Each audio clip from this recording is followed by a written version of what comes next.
నీవే నా క్షేమము. హిజ్కియా దేవుని ఆశ్రయించాడు. భయము కలిగిన హిజ్కియా దేవుని ఆశ్రయించాడు. యాలా లోయలో వినబడుతున్న భయంకరమైన స్వరం గొల్యాతు. హల్లెలూయా.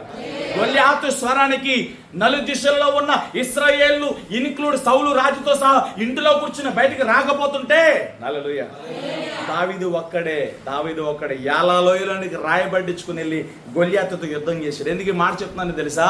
దేవుని వైపు చూస్తే ధైర్యం కలుగుతుంది, నీ పరిస్థితి వైపు చూస్తే భయం కలుగుతుంది, దేవుని సందులో కూర్చుంటే నెమ్మది కలుగుతుంది, లోకంలో కూర్చుంటే హల్లెలూయా ఏం కలుగుతుంది? భయం మీద భయం కలిగి ఎందుకు ఇంక బ్రతుకు, ఎందుకు ఇంకా ఈ జీవితం చిరాకు కలుగుతుంది, ఈ జీవితం మీద విరక్త పడుతుంది. అందుకని నిన్ను నువ్వు చూసుకోమాకు, లోకంలో మనుషులను ఆశ్రయించమా, లోకంలో మాటల్లో ఉన్న ఆదరణ ఎతకమాకు. మనుషుల ఆదరణ ఎంతవరకు, మనుషుల సహాయం ఎంతవరకు, మనుషుల కార్యాలు ఎంతవరకు, ఇంత చేసి అంత చెప్తారు.